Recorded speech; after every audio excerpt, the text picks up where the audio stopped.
Hello everyone, আমার আরও একটি নতুন ব্লগে তোমাদের সকলকেও ওয়েলকাম।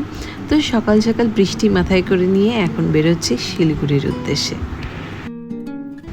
তো শিলিগুড়ি পৌঁছেও গেছি, আর এই দেখো নিউট্রিয়া এসে গেছি। আগের ব্লগে তো তোমাদের সমস্তটাই বলেছি, চলো এই ব্লগে বাকি ডিটেলসটাও দেবো যে আসলে কী জন্য এতবার করে ডক্টরের কাছে আসা। তো আজকে নিউট্রিয়া আসার উদ্দেশ্য হলো অ্যানাস্থেশিয়া ডক্টরের কাছে আসা, কারণ আগের ব্লগে তো তোমাদের বলেইছিলাম যে আমার রিপোর্টগুলো ঠিক থাকলে উনি একটা ক্লিন চিট দেবে, তো সেই জন্যই আজকে আসা। তো চলো, ওখানের তো সমস্ত কাজ ডান, আর এখন আমরা চলে এসেছি বিধান মার্কেটে। আর এখানে আসার কারণ সামনে তোমরা দেখতেই পাচ্ছ, কারণ আমরা মানে আমি আর আমার বর দুজনেই খেতে ভীষণ ভালোবাসি, আর নতুন নতুন জায়গার বা ওই কোনো জায়গার যে মানে ফেমাস জায়গার যে খাবারগুলো হয় সেগুলো টেস্ট করতে আমরা ভীষণই আগ্রহী থাকি সব সময়। তো এই হোটেলটা বলতে পারো আমি আমার বাবার সাথে ছোটোবেলায় মনে হয় আসতাম, তো সেই ছোটোর থেকেই হোটেলটার কথা জানি বা এই হোটেলটা খেয়েছি। তো এখনও অবধি মানে এটা 45 বছর কি 48 বছর রানিং বললো আমাকে দোকানটা। তো এত বছর পরও এখানে খাবারের টেস্ট সেই একই রকমই আছে। তো ওখানে আমরা খাওয়া দাওয়া সেরে এই যে এখন এসেছি একটু মার্কেটে আমার মেয়ের জন্য আর বাকি কয়েকটা বাচ্চার জন্য খুচখাচ খেলনা নেওয়ার জন্য।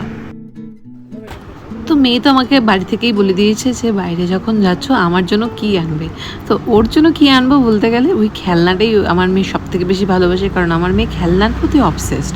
মানে যখন যেখানে যেই সময় ও খেলনা দেখবে ওর জাস্ট সেটা চাই।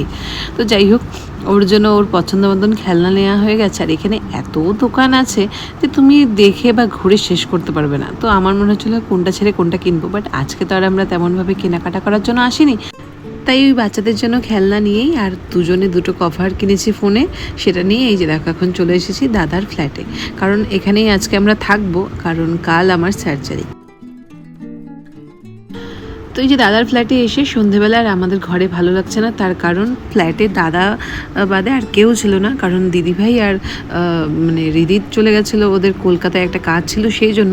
তো ঘরে আমাদের ভালো লাগছিলো না বলে বাইরে এসেছিলাম হাঁটতে, আর হাঁটতে বেরিয়ে আমার বর বলছে তোমার আজকে যা খাবার খেয়ে নাও, কারণ আগামী কয়েকদিন কিন্তু তুমি বাইরের খাবার একদম ছুঁতেও পারবে না।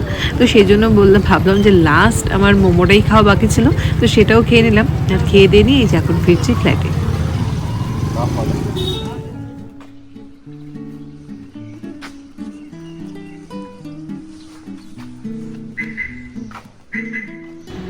Good morning everyone. তো আমি জানি না আমার জন্য সেই দিনটা গুড মর্নিং ছিল না ব্যাড মর্নিং, আমি জানি না, কারণ আমার মুখটা দেখেই তোমরা বুঝতে পারবে যে আমি কতটা টেন্স ছিলাম সেদিন।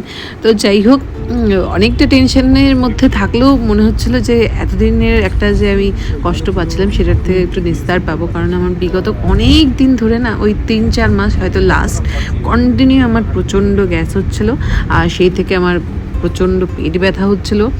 তো যাই হোক, তারপর আমি ওখানে একটা গ্যাস্ট্রোএন্টারোলজিস্ট দেখাই, তিনি আমাকে ইউএসজি একটা করতে বলে। তো সেটার থেকে আমার ধরা পড়ে যে আমার গলব্লাডারে স্টোন। তো যাই হোক, অনেকগুলো স্টোন ছিল আর কয়েকটা মানে বেশ বড় বড় সাইজের স্টোন ছিল, তো সেই জন্যই হয়তো আমার ব্যথাটা এতটা বেশি হচ্ছিল। তো এই সব ছোট ছোট জিনিসগুলো না মানে আমার অনেক দিন আগে থেকেই হচ্ছিল যে ব্যথাগুলো, বাট সেটা না রেগুলার হতো না তখন। তো সেই জন্য আমি হয়তো গায়ে লাগাইনি, বাট আমার মতে কি যে আমি যেই জিনিসটা ফিল করেছি যে মানে এরকম ছোটো ছোটো জিনিস যদি তুমি কখনো ফিল করো, সবার প্রথম না তোমাকে কোনো ডক্টরের সাজেশন নেওয়া খুব দরকার। তার কারণ এই যে বড় হয়ে গেলেন তখন যেই কষ্টটা পেতে হয় কন্টিনিউ তোমাকে, সেটা ভীষণ প্যাথেটিক হয়। তো আমার জার্নিটা আমার বর পুরোটা দেখেছে, মানে আমার সাথে সাথে ও প্রচণ্ড মানে রাত্রিবেলায় জেগে থাকতো, মানে টেনশন করতো যে এত ব্যথা হচ্ছে, আমি সহ্য করতে পারতাম না। যাই হোক, ফাইনালি আজকে সেই দিন যে আমার আজকে সার্জারি হবে। তো একটু ভয় লাগছে ঠিকই, বাট ঠিক আছে, কারণ অনেক দিনের কষ্ট থেকে আমি আজকে মুক্তি পাবো।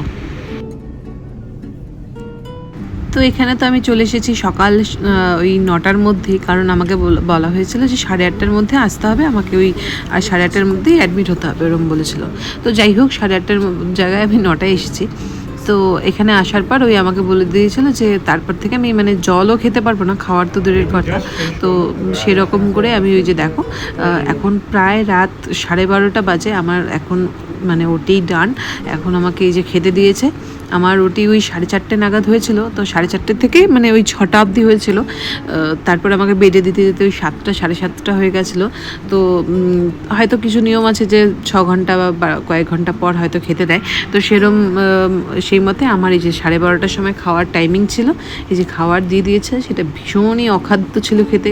বাট তখন আর অখাদ্য আর সুখাদ্য আমার কিছুই মনে হচ্ছিলো না, কারণ এতটা ব্যথা হচ্ছিলো লেভেল, মানে নেক্সট লেভেলের ব্যথা যাকে বলে। মানে ছোট সার্জারি হতে পারে, বাট তোমার পেট কাটলে কতটা ব্যথা হতে পারে সেটা যার কাটে সেই বোঝে।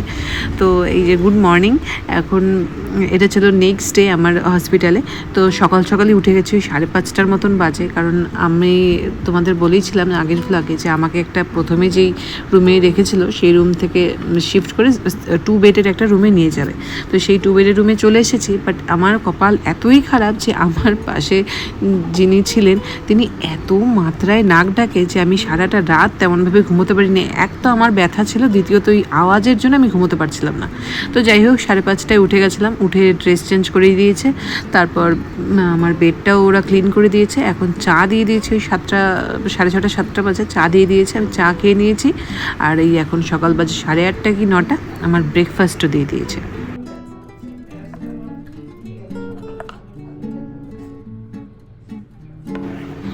তো ব্রেকফাস্টে এখানে ছিল ওই যে ছানা, আর তার সাথে ছিল জলে সেদ্ধ করা ওই সবজি দিয়ে ডালিয়া।